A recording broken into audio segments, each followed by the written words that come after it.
हुकूमत की, आपको लग रहा है कि आईनी बुरान खत्म हो गया है या मजीद बढ़ता हुआ नजर आ रहा है? दुआ कौन सी सुप्रीम कोर्ट, कहाँ की सुप्रीम कोर्ट? कोई एग्जिस्ट ही नहीं करती यहाँ सुप्रीम कोर्ट। बादशाह बंदी हैं आप। जब हारने की नीयत ही नहीं है हमारी, हम इलेक्शन क्यों कराएंगे? ये सारी चीजें आती रहेंगी इसी तरह। पहले दिन आपसे कहा था कि इलेक्शन नहीं कराने हमने, आप हमारी बात मानती नहीं है।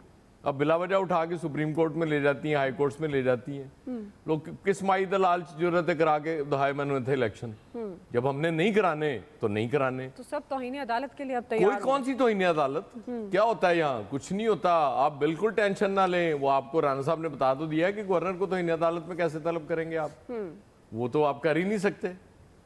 मतलब ये है कि जिसके पास ताकत है और जिसके पास ताकत इस वक्त मौजूद है वो आपको कुछ नहीं करने नाफजा।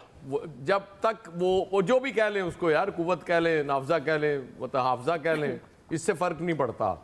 फर्क इस चीज से पड़ता है कि जनाब जब ये तय कर लिया गया है कि इलेक्शन नहीं कराने, मरियम नवाज साहबा आपको क्लियर कट बता चुकी हैं कि जब तक ये कटहरे इंसाफ के कटहरे में इमरान खान साहब को नहीं लाया जाएगा इस मुल्क में इलेक्शन नहीं होंगे।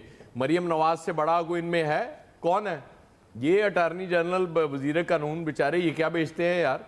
इन्हें जो कहा जाता है ये बता देते हैं आपको आके। जब मरियम नवाज साहबा और कायदे मोहतरम ये फैसला कर लेंगे कि इस मुल्क में इलेक्शन होगा तो हो जाएगा। जब तक वो इलेक्शन नहीं चाहेंगे इसमें इलेक्शन नहीं होगा। ये बेशुमार सिंपल सी बात है। आप ना, मैं वो किसी दोस्त से आज कह रहा था कि ये अखबार जब छप जाता है ना तो आपने किसी को परेशान करना हो ना तो आप उसमें से 50 गलतियां निकाल देते। यार ये क्या हेडलाइन लगाई हुई है तुमने? ये इंट्रो इस तरह नहीं बनता था, ये तस्वीर ही गलत लगा दी तुमने। तो वो उसको आप इस तरह से जिच कर सकते हैं। और यहाँ इसी तरह हो रहा है। ये मिठाइयाँ भी गलत खा ली पीटीआई ने कि पता नहीं क्या इंसाफ का बोलबाला हो गया, उनके हक में फैसला हो गया। कुछ नहीं होने वाला। हम आपको बता रहे हैं कि भाई 4 जज हमारे थे, उन्होंने हमारे हक में फैसला दिया है। पीटीआई वाले बता रहे हैं कि नहीं 3-5 था तो 3 जज हमारे थे, उन्होंने हमारे हक में फैसला दिया है। जहां इतनी ज्यादा डिवाइड हो जिस मुल्क में, जिस मुआशरे में, ये सिस्टम इस तरह से अब नहीं चलना। ठीक। ये आइन को मैंने आज सुबह ट्वीट भी किया था, इसको किसी कबाड़ियों को भेज दें आइन की किताब को। इसकी बिल्कुल हमें जरूरत नहीं है। और अपनी अपनी मर्जी से भाई जाहिर है जब आपने इस पे अमल ही नहीं करना तो मुझे तो ज़ियाउल्लाह का बड़े अच्छे लगे हैं जिन्होंने कहा था ये रद्दी की टोकरी में फेंकने के काबिल है आइन। वो बिल्कुल ठीक कह गए थे। और उस वक्त हमें समझ नहीं आई, हमें लगता था कि कोई बड़ी गलत बात कर दी एक डिक्टेटर ने। आज हमें समझ आई कि बात डिक्टेटर्स की नहीं है।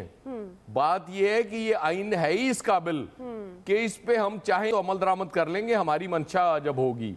जब हमारी मंशा नहीं है तो हम इस पे अमल दरामद मतलब नहीं आप करेंगे। समझ रहे हैं 90 रोज में इलेक्शन नहीं वो सवाल ही नहीं पैदा होता। कल भी मैंने आपसे ये अर्ज की थी, आप एक तो बात भूल जाती है दुआ, ये बड़ी जाती है। अब अदालत का हुक्म है 90 दिन। कौन सी अदालत? कहाँ की अदालत? ठीक है जी। क्यों अमेरिकी अदालत ने को हुक्म दे दिया है जिस पे अमल होना है। सही है। बहरहाल ये जो 4-3 और 3-2 की बात है, ये एक कंफ्यूजन तो है। वो एक जो फुट नोट जिसका जिक्र आमिर साहब भी कर रहे हैं, और ये बेंच अब 7 का था, 5 का था। जाहिर है ये लीगल एक्सपर्ट, अब लीगल एक्सपर्ट भी जिस तरह आया साहब आपकी बात दुरुस्त है, हर जगह पर ये डिवाइड नजर आ रहा है। अब कौन से लीगल एक्सपर्ट हैं जिनकी बात एक न्यूट्रल बंदा समझे कि वाकई ये कहा क्या जा रहा है 5 का बेंच है? ये जो बेंच टूटा वो भी लीगली सही नहीं था। फैसल साहब आपने मुझे जज्बाती करके तो इन अदालत का मुजरिम करार दिलवा देना। गवर्नर नाल किसी नाल होनी। कहता है ना फैसल साहब आपको लग रहा है ये